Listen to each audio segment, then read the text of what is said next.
un si grand soleil en avance, le cauchemar est terminé pour Ludo, épisode du lundi 20 octobre 2025. Ludo est finalement sauvé grâce à Rémi dans la suite de la série Un si grand soleil. Dans le 1774e épisode du lundi 20 octobre 2025 sur France 3, Elliot a déjà trouvé un nouveau job. Elliot est en train de vendre sa voiture à un acheteur lorsque Muriel l'appelle pour récupérer Thomas à la crèche, en raison d'un dégât des eaux, dans la suite de la série Un si grand soleil. Il se dépêche alors de le récupérer pour le garder jusqu'à ce que sa mère vienne le chercher. S'il vend sa voiture, ce n'est pas pour en racheter une autre, mais bien pour céder sa société. Boris, en récupérant le bébé, remarque que l'entreprise est en cessation de paiement dans le 1774e épisode de la série, proposé le lundi 20 octobre 2025 sur l'antenne de France 3. Elliot change de cap. Elliot, Stéphane mon petit, joue la provocation en affirmant que cela lui fait plaisir. Il est remonté contre le compagnon de Muriel, Lukumakoudi, et crache sa rancœur auprès de Charles.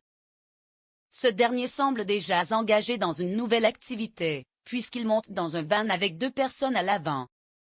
A-t-il replongé dans des affaires louches? Oui, il est devenu chimiste et fabricant de drogue.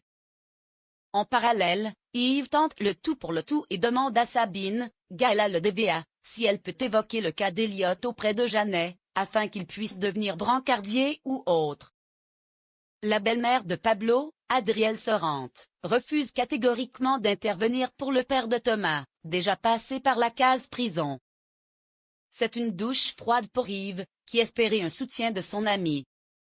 Ludo sauvé, Lovern emprisonné.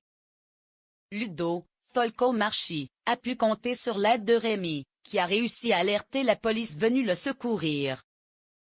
Il révèle alors toute la vérité sur les manigances de Lovern. Thierry lui confirme que ce dernier est passé aux aveux, la source d'eau était bouchée avec du ciment. L'agriculteur a tout répété au juge Laplace, Nicolas Buchou, qui l'a placé en détention provisoire. Malgré son inquiétude pour ses champs, la sanction est tombée. De son côté, Élodie, Lola Klodowski, a contacté le BRGM pour leur raconter toute l'histoire. Ils vont faire le maximum pour déboucher la source au plus vite. Le cauchemar est terminé pour Ludo. Il parle aux chèvres et leur témoigne son affection. Élodie lui exprime son inquiétude, notamment concernant le cas de Pauline Prévost, Chloé Guillot, toujours incertain. Ludo est choyé par son ami avant de s'endormir. Élise, quant à elle, est totalement innocentée et réintègre son poste dès le lendemain. Sans conséquence,